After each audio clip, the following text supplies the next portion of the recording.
లోక భవనాన్ని ఈడ్చుకొచ్చి గదిలో మార్చి మళ్ళీ కట్టారో ఏమో మాయజాలము తెలుసు మంత్రగారడి తెలుసు రెంటి కన్న ఇది ఇంకోటేమో నీలాకాశం నేలాకొస్తే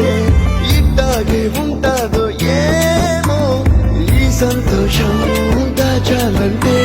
హృదయాలు ఓ వంద కావాలేమో ఇంతందంగా ఉంటుందా ఈ లోకం